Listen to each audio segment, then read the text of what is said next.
చూశాక నిన్ను వేశాక కన్ను వెనక్కిలాగా తీసుకోను, చెప్పుకోను ఎడు తప్పుకోను, నువ్వద్దన్నా నేనొప్పుకోను.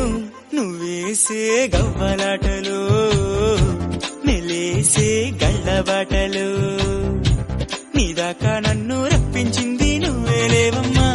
నిజంగా